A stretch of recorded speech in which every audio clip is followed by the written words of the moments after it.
Hi, welcome to the newest episode of Sports Talk Central. I'm your host, Adit Mahmood, with my normal co-host Hunter, and today we're going to be talking about the MLB, some college football coaching lunacy, and some Virginia Tech news, and then preview the Ravens and Steelers game. So let's start with the free agency.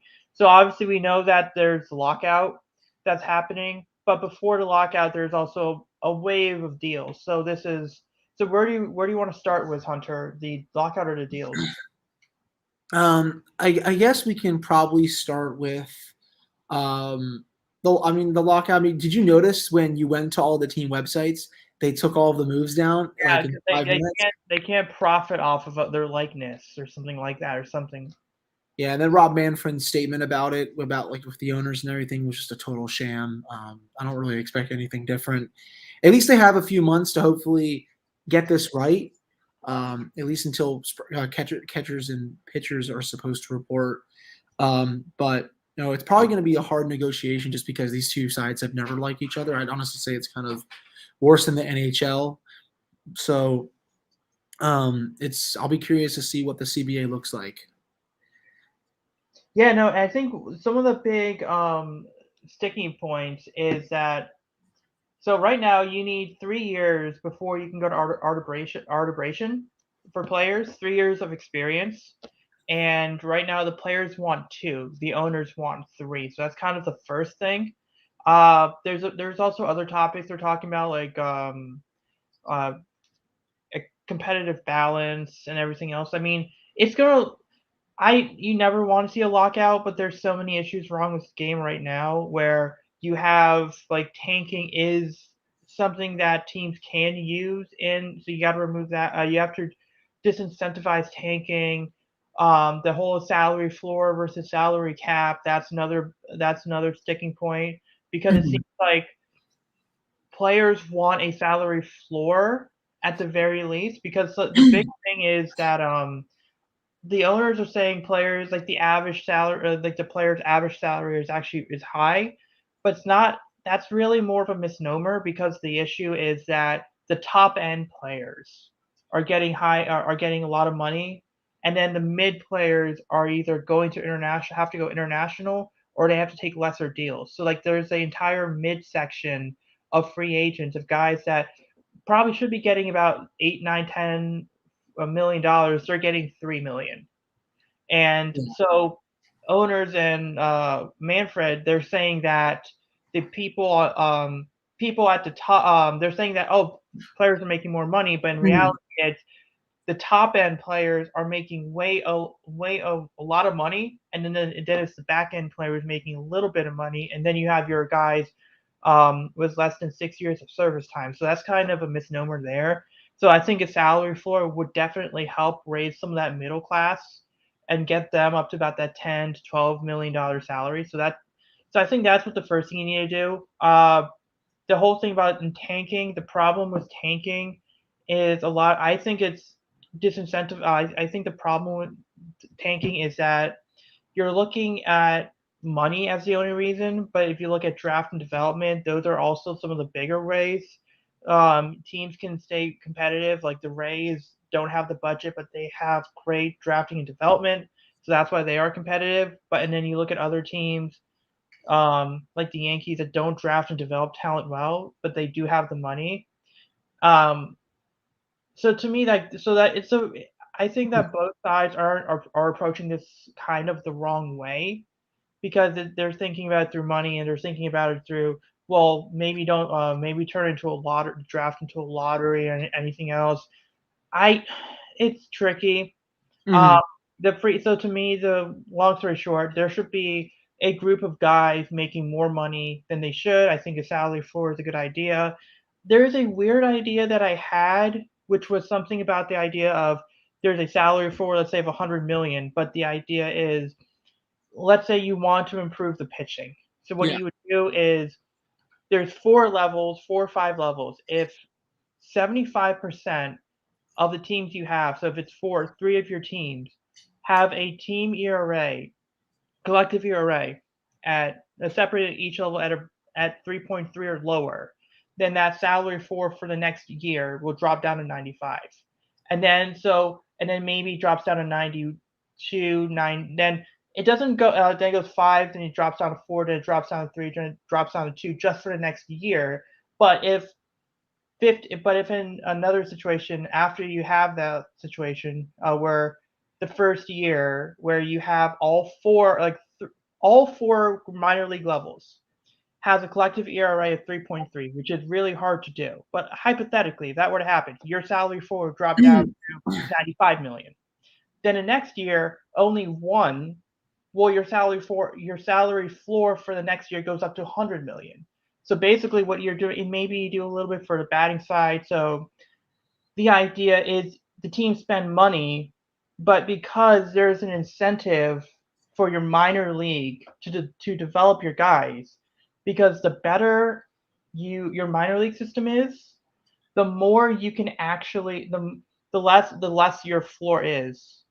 That's a crazy idea, but I don't think that a team or players would think that's feasible. But what are your thoughts on that crazy? I mean, I think it would be interesting. I don't still know if the players would go for it though. Oh yeah, no, they wouldn't. But I'm just saying, No, they yeah, wouldn't. No, yeah, that's why I think it's going to be such a hard negotiation. Your idea is good in theory, but again, the players aren't going to go for it, and then it's just going to be squashed overall. Then we're just going to go back to square one.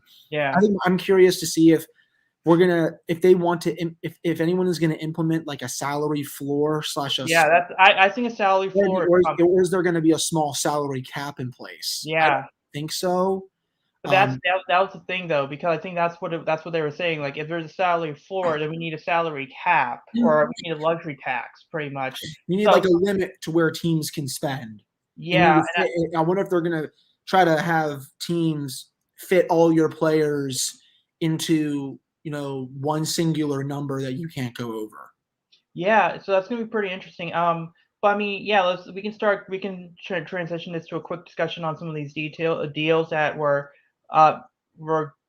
coming in. Now, I mean, granted, do I think that part of the deals were made, the speed of which was made because of the lockout? Sure. Yeah. But some of these deals I'm not a big fan of. Like Kevin Gausman really has only one good year, like the 2020 season and the first half of 2021.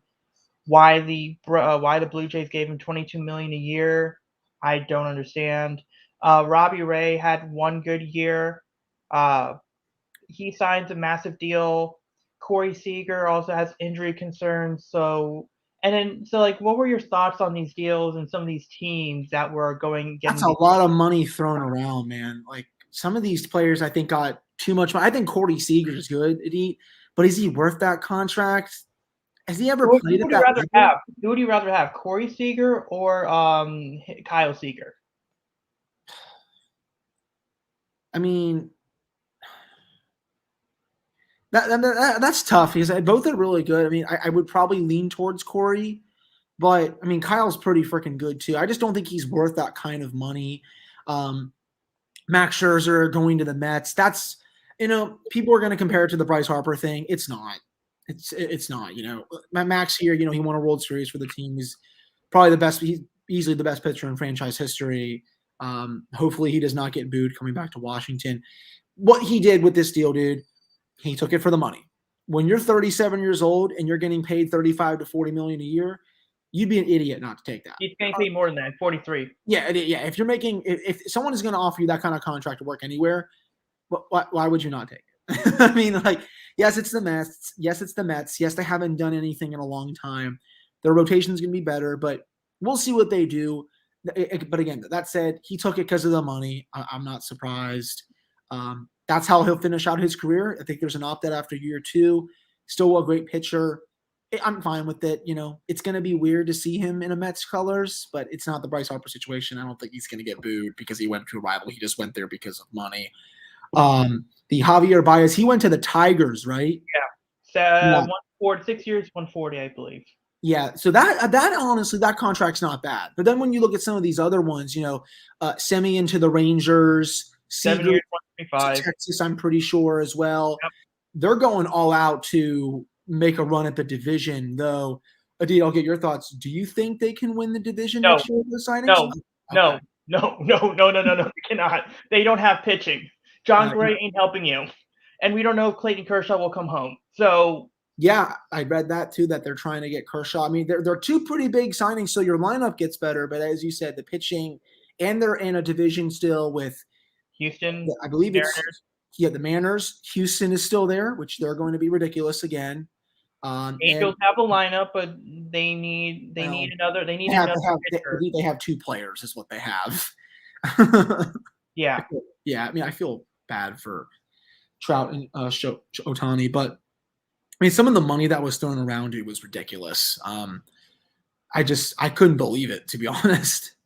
Yeah, and then what I don't want to see is kind of like a lot of people are criticizing the Orioles for not spending money, but you look at a team like the Rangers, like Same with the Nationals, by the way. That a lot of people were trying to get it on Mike Rizzo, and I do want them to improve the team, but the team is also rebuilding, so I don't want yeah. them to go out and spend $200 million on someone that's not going to help the team next year. Yeah, no, and now's the point I'm trying to make is that Hmm. with the Rangers, we just were discussing they're not really competing. Like they're not like They're they have setting themselves up, right? they're setting themselves up. They got Jack Leiter in the draft, Outlighter's kid. He might be up in a couple of years.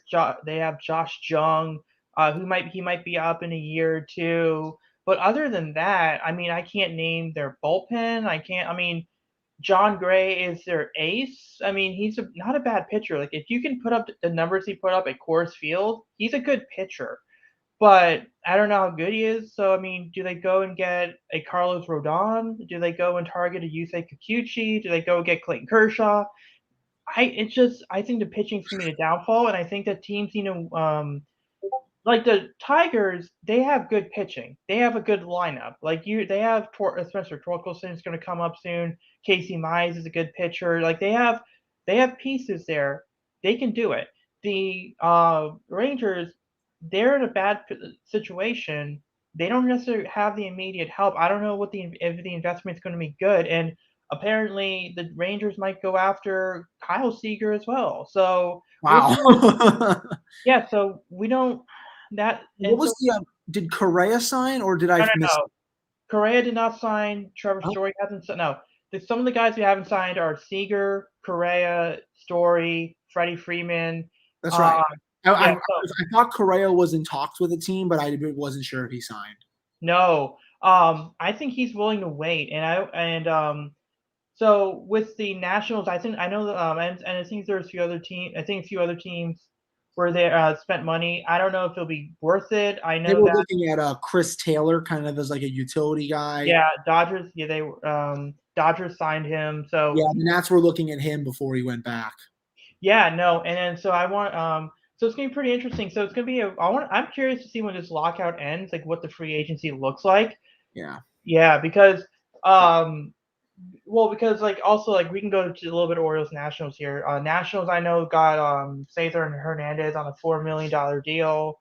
They And didn't, they didn't do a thing, so you can honestly just skip that. They're not going I know to. the Orioles did get a couple of interesting pieces. Rognar Odor, so the guy who punched Jose Bautista. Yeah. I mean, now a lot of Orioles fans were surprised. So I was like, why are you getting him? He's hits a lot of home runs and strikes out. The thing about him is apparently he has good hard hit data, and but he swings and misses a lot, but he has good hard hit numbers. So I'm guessing what they're doing is they're going to work on him on swing decisions to see if he can know when to swing, and then because he already has that above average hard hit information, Mhm. then that power is going to kind of emerge, and the swing and miss isn't going to emerge that much. And then the other one is who was they got Jordan Lyles. He's a pitcher. He has like five. So it's a little deceiving with his numbers because he has like a 5 ERA. Last year they signed him to a 1 year $7 million deal pending a physical. But the thing about Jordan Lyles is apparently his good secondary stuff. He pitched 180 innings, so he'll give Mhm. you like all the Orioles are asking is keep us competitive in games and give us innings. That's pretty much the bar you got to cross. But then also in his starts, apparently, like he had 9 bad starts where he had like a 12 ERA, and then he had like 24 starts where he would average about 6 innings per. So this is a guy that it looks like he's had some bad starts, but he that's really weighed down his numbers. But for a team that's been looking at guys like Matt Harvey and Felix Hernandez, getting a guy like Jordan Lyles, who at least is not a has been. Like he is a fixer upper. And then there's some other guys that they looked at. The yeah, like they have some other interesting bullpen arms. It's pretty interesting to see how the Orioles are using data to identify these guys who are very good, like who are good at this one thing or have a really good tool set, and they're going to try to fine tune these players. So that's pretty interesting there.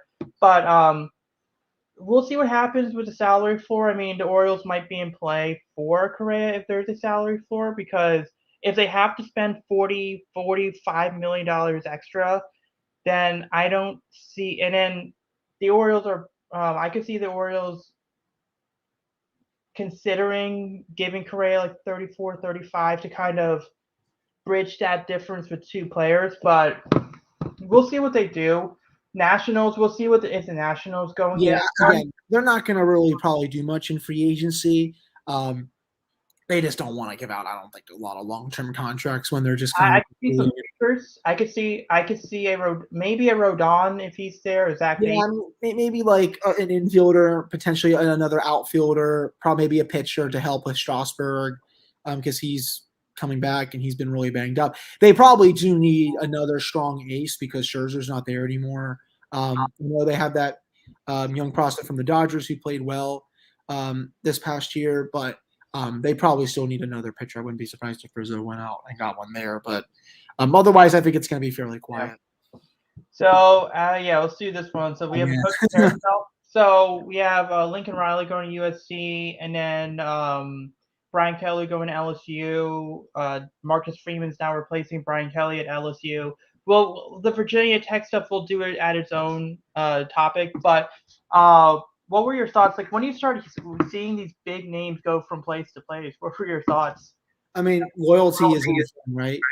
I mean, Yep. it's not. I mean, I was reading when I was working last night. There was the Big 12 commissioner actually went out on SiriusXM, made a statement, and he basically said, "Yeah, I'm not surprised Lincoln Riley didn't go to LSU with all those rumors, just because culturally it's not for him." I'm like, wow, just calling out him for basically still being salty that Oklahoma is going to the SEC in a few years. Pat Narduzzi, for as much as we all hate him, he had a really good comment as well the other day saying, I'm in it, I'm not in it for the money. I'm in it for the kids, and I'm in it, for loyalty. And I think that's what sometimes is forgotten with some of these coaches is that, I don't really know how loyal they are. I mean, Beamer's a rare kind. Yeah, Bobby Bowden. I mean, a bunch of these other coaches that are still. I mean, Narduzzi is. I mean, he's not that good, but he's still been loyal to that program. Brian Kelly, he was pretty loyal to Notre Dame, but then just gets that big check from the SEC, fakes that Southern accent at the LSU basketball game. I don't know if you saw that. That was hysterical. I saw it. And then now he's there, and he's collecting a huge check. It's like, why are you making that move when now you have to face Alabama every year, Texas A&M, Ole Miss, potentially Georgia and Florida every year in the SEC championship game? You don't get up your own schedule. Yeah, it's gonna. I mean, I understand that he wants more of a challenge. I get it. I didn't like the way he kind of addressed the team afterwards. I think it was like a 4-minute speech that kind of rubbed me the wrong way a little bit. Lincoln Riley, I thought was a little shady on his way out too. He said on that Sunday, that was the first time I ever talked to USC. Right. Yeah, because you just agreed to a deal with the USC Trojans in not even 10 hours. Like, that's just like that's not even how life works. I mean, Brent Pry, I think with Virginia Tech, had like 2 or 3 interviews before he got the job. So, I mean, I guess lying is acceptable in that regard. But it's just this coaching carousel has been wild, man. Billy Napier went to Florida. Marcus with Notre Dame, Brent Pry, Virginia Tech. It's been nuts, and I don't know how different it's going to be after the bowl games and such, but we've seen more jobs open up this year than I think anyone imagined. Bronco Mendenhall resigned probably because of that awful play that he called against Virginia Tech last week. Yeah, that was a Billy Bob play from Varsity Blues, but failed. Yeah. And the NDT called the Philly special play, which ended up working. So Brad Cornelison had to do that in one of his last ever games as the offensive coordinator. But just when you see these moves, one more thing. I understand what Riley is doing because USC has been really crappy the last 4 years. I think their record overall is, I want to say, they're Yeah, only like was since awful. 2018. I think they're only like 2 games above 500 combined, and that's usually Yeah. a national contender every year. So I understand that less of a challenge with Oklahoma going to the SEC, but when you see these kind of moves with this carousel, just what goes through your mind? Some places have big boosters, some places don't. I mean, you look at Lincoln Riley because understand this. His contract's 10 years, 110 million, but wait, there's more. USC is apparently buying out his 2 Norman, Oklahoma homes, and then they're paying for wherever he lives at USC. But wait, there's more. How do There's you more. pay for that? How do you pay for that? There's more. There's more. They're going to give Lincoln Riley a private jet as well. I mean, why not? Why not go? How do you have this kind of money? I mean, why not? Why?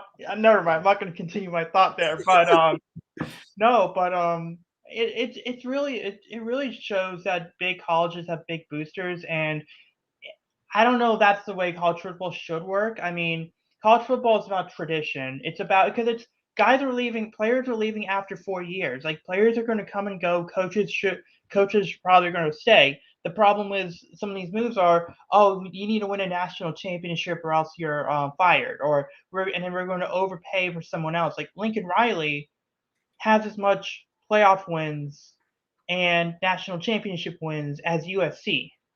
None. I mean, Brian Kelly.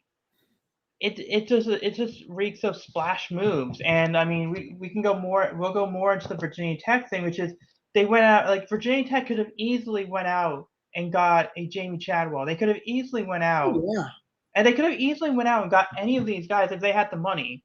But what they did was, and then was smart, is they understood that there is a tradition in Virginia Tech which was defense.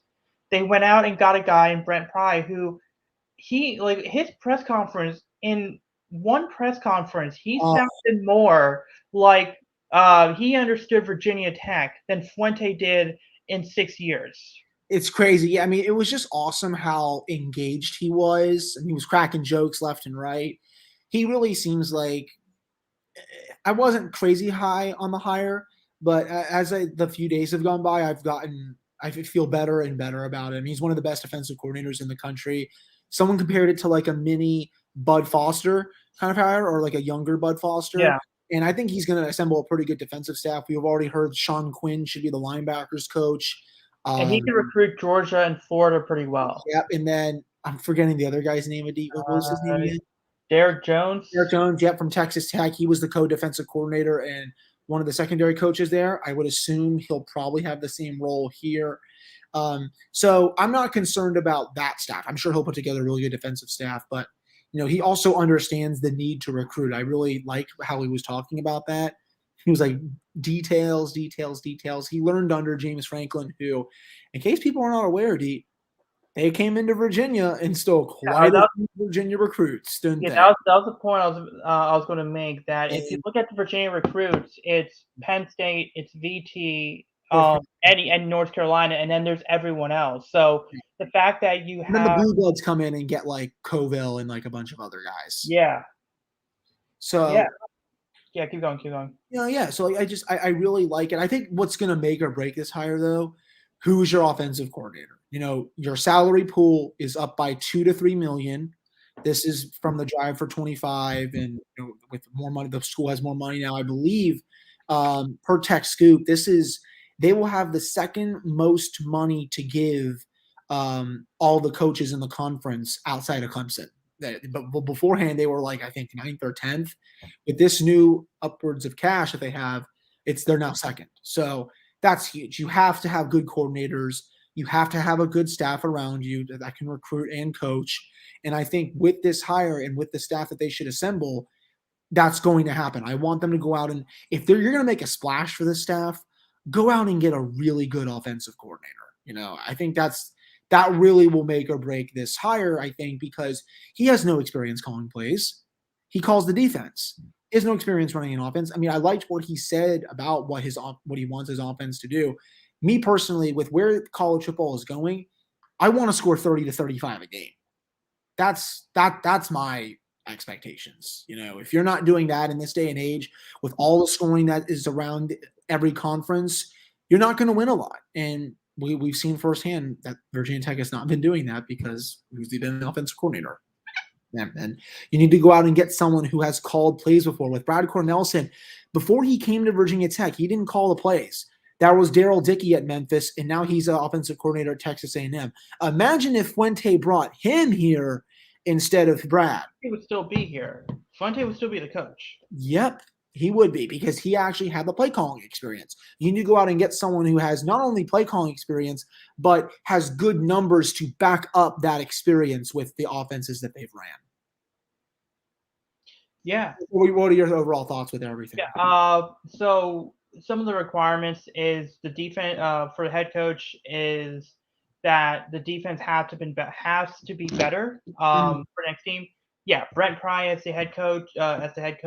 We know that's going to happen. We know that him learning under Bud Foster, having those linebacker U stuff at Penn State. I mean, you look at what Micah Parsons and Odafe Oweh have done at the NFL this year.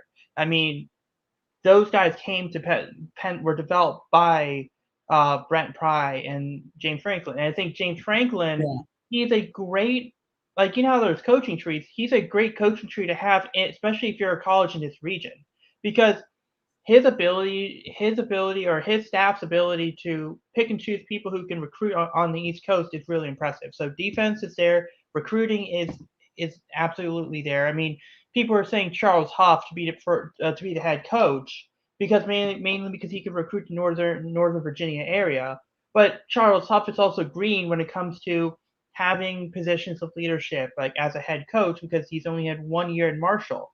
Well, we got a guy with a similar resume to on the other side, of course. Like, this is a defensive coach in Brent Pry, but when it comes to recruiting, you have a similar type of coach in Brent Pry than in Charles Huff, and Brent Pry has more experience at the Power 5 level, so you're kind of getting a better defensive and in Virginia for sure. I mean, he even said we want to recruit our footprint. I mean, that's huge. Yeah, and I think the thing is, the second question you ask is, what about the current recruits? Well, was like Gunnar Givens and Ramon Brown. Those guys are more likely to stay if hopefully you're right. Hopefully. Well, apparently some of them have said they're good, they're committed. I think Alex Orjai said he's good, he's committed. So we're good on that front. But if they went out and got a guy from California or got a guy from a different area, you might see them move. Like, this is a way that you keep tradition, but you're trying to improve the product. Now, defensively, this is where it's going to be interesting. Where they go with the offensive defensive coordinator, because it seems like, because on one hand you could go in there and say, well, they could go and bring in because I don't think Justin Hamilton is coming back. I think that he'll probably go off to another place and maybe he comes back in a few years. But I've seen people mention it on the board and name Anthony Poindexter for the defensive coordinator.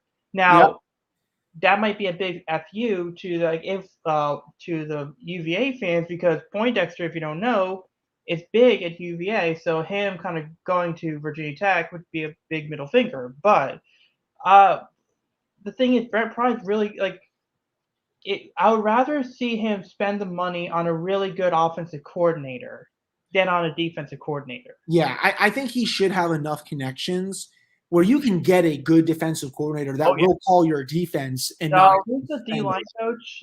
John Scott Jr. He might be coming after signing day. The rumor is.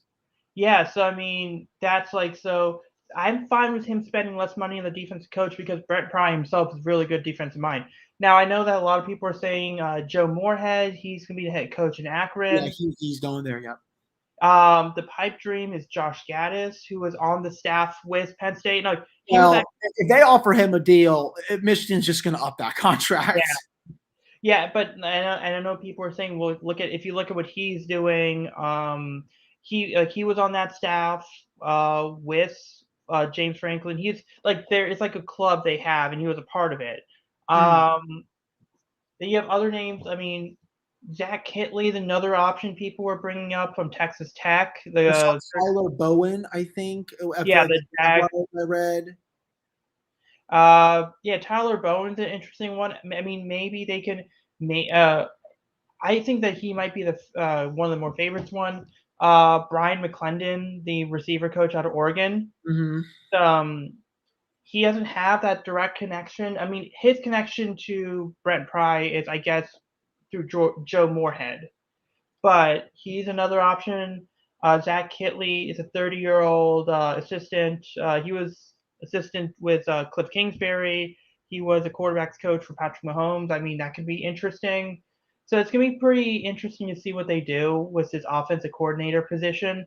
So I'm excited to see what they do, and we'll see what happens. We should hear about two coaches tomorrow, but my assumption is that Derek Jones is one of them, and Quinn Smith is another one of them, and you might hear that Ryan Smith, the secondaries coach, is going to be retained. But other than that, I think once they get, I think that he knows who's out defensive coordinators because it's interesting that he's getting all these names without naming the defensive coordinator.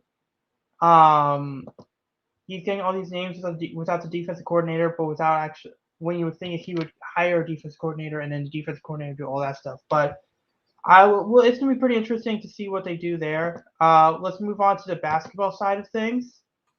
Um, so we had last 2 weeks a disappointing. We lost two games against Memphis and I forgot what else, but we did beat Maryland, and once again, a Virginia Tech win causes another team to fire their head or another coach to quit. So Yeah, that is 2 in 24 hours. That's what we love to see right there. Bronco, that one we came out of the blue. I'm not really sure what Turgeon probably Turgeon was the guy that 247. Their top two op. One of the Virginia mods said they're looking at Tony Elliott and Ricky Ronnie of ODU. So that would be interesting. They had Poindexter, I thought, as one of the favorites, but it sounds like he might have slid down. I don't know if he's coming to BT or not, or if Penn State's going to up that contract. Yeah, that's interesting. I'm curious to see what direction UVA goes in. I mean, their program has not been good for a while. I mean, they don't have a lot of big donors just because they're a basketball school, right? I mean, that's their bread and butter right there. They have a really good program for basketball, a few other sports. They just haven't been good in football for so long that I just don't think their fan base really cares that much.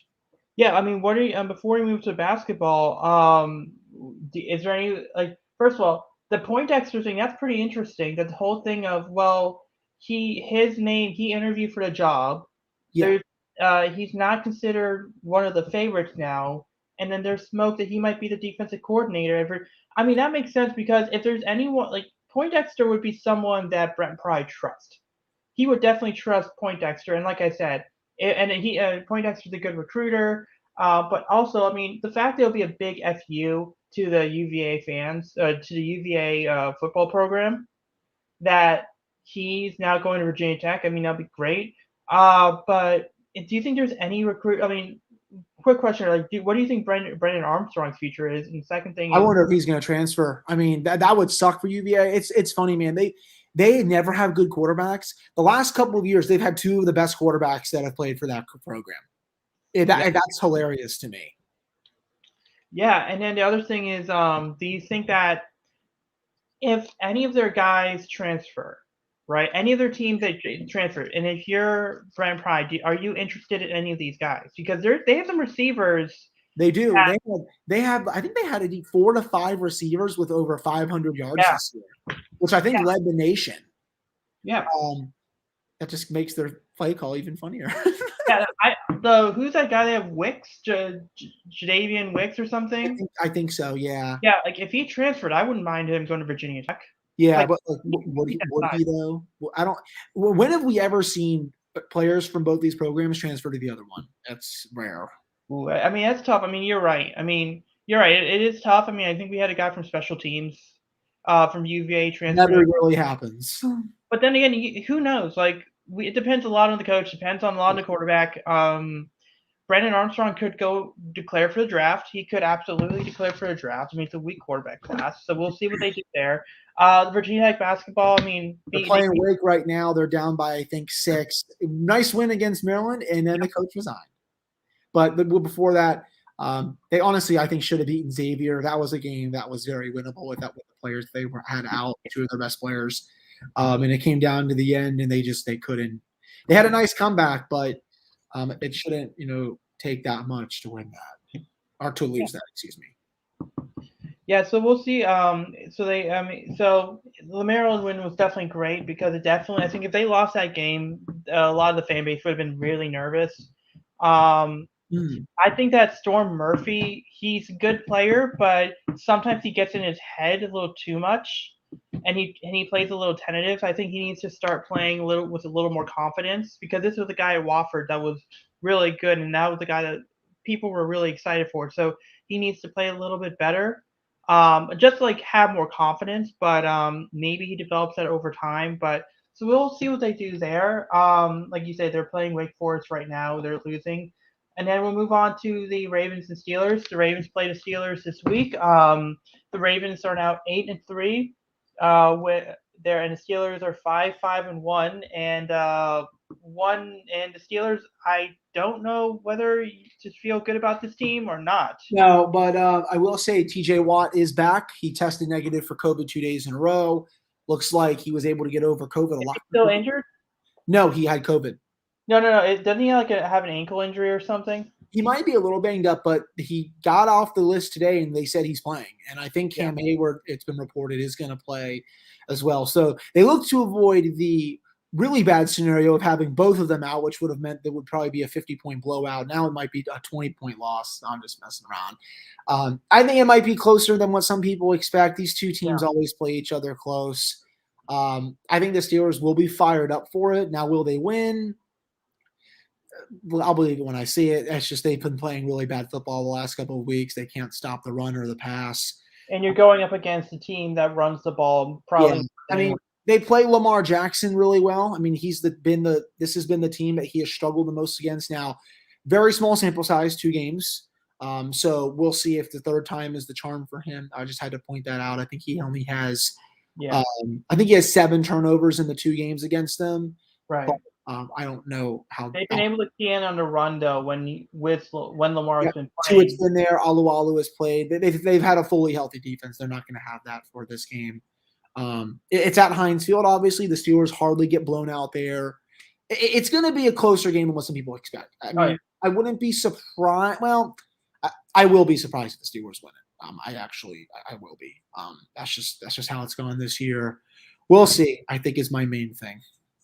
Yeah, no, I think that the key here, I think it's going to be a close game. I agree.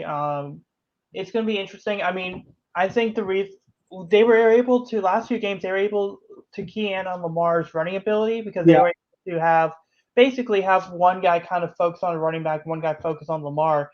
But it seems like their defensive line for the last 2-3 games has been soft as Charmaine. So we have no idea. So having Nick Boyle and Pat Ricard and Latavius Murray, we'll see what they do there. It's going to be pretty interesting on that front. Now, the point I also want to bring up is the Ravens now have Rashad Bateman. They now have Sammy Watkins. So it's not the Mark Andrews and Hollywood Brown show. Do I think that Lamar depends on Mark Andrews too much? And do I think that's why some of the interceptions he throws happen because he's trying to target Mark Andrews? Sure. Some of those, I mean, he said himself, he played like a rookie against the Browns. I mean, one of those interceptions, I think the Browns player dropped it. Another one of those plays, it looked like Sammy or I think Sammy was going right. Hollywood, no. Yeah, like Andrews was going right, and then Lamar throws a pass to the left. Again, like this other stuff that Lamar does try to play hero ball a little too much, and He was pretty bad in that game. I mean, the Ravens I think mainly won because the Browns offense has been bad and they keyed yeah. in on Baker Mayfield pretty Well, well. also Tyus Bowser and Patrick Queen and those Yes. and Odafe played really well. I mean, yeah, you're right. Nice alarm there, dude. I appreciate that towards the end of the show. Yeah, no problem. No problem. I don't know what the issue is there. But we had a new alarm system kind of put up, so that might have been the reason for it. But so pretty much what I was saying is that it'll be interesting to see if their defensive line can hold the run, especially when you have Rashad Bateman and Hollywood Brown and Mark Andrews Yeah. on the field, because it's just like having Bateman there on the field. Does that loosen up the coverage because Joe Hayden isn't playing? Yeah, Joe's out again. He hasn't been practicing at all. He's probably going to see a lot of Trey Norwood, which, woo, Pierre, what was it, Dave Pierre or something? yeah, James Pierre. He didn't have a good week last week. They're really thin at corner, which is that's going to be a big priority in this next draft, especially if Hayden does not come back next year, which I don't know if he will because he's just gotten a lot older. It's that might be a long day for the Who's Steelers. covering Hollywood then? Would it be Oh, it might be Trey Norwood or Arthur Millette. Norwood, and then Minka would and then Minka's going to be over there, I'm sure. on Andrews in Hollywood, depending on Terrell Edmonds will probably be near Andrews, to be honest. And then Minka's going to be everywhere. He could be near anyone. I don't know what their plan for him will be. Yeah, I mean, I could see Bateman having a big game, like depending on who the corner is, because Minka's probably covering either Hollywood or Andrews, depending on Yeah, the play. Edmonds is probably going to be covering Andrews. Norwood's probably covering Hollywood. So whoever that other guy, other corner is, like Bateman might wear him out or Watkins might wear him out. So it's getting pretty interesting there. Uh, how big of a game do you think this is for the Steelers? Like if they were to lose this game? biggest game of the season. It's not close. I mean, last week was really big, and they barfed all over themselves. This is your arch rival coming into your home. The fans are going to be hopefully jacked up. You're still in the playoff race somehow. You're 500. You got to win this game. If you want to get a wild card spot, you better win this game. You got Minnesota coming up next. That's a very winnable game, I think, even for Pittsburgh. I don't think Minnesota's that good. I mean, they always choke away games. You can win if you can win this game and beat Minnesota. All of a sudden, you're 7-5-1, and now you have 4 games left to really. You have Cleveland at home. That's a winnable game, but you have to go to Kansas City still. Oh, it's going to be, and then you still have to go to Baltimore still. That's probably a loss. Well, it depends on whether the Ravens, because right now they have the 1 seed right now. Like if they Yeah, have it locked up, yeah, then that's how pathetic the conference is, to be honest. But yeah, this is the biggest game of the year for them.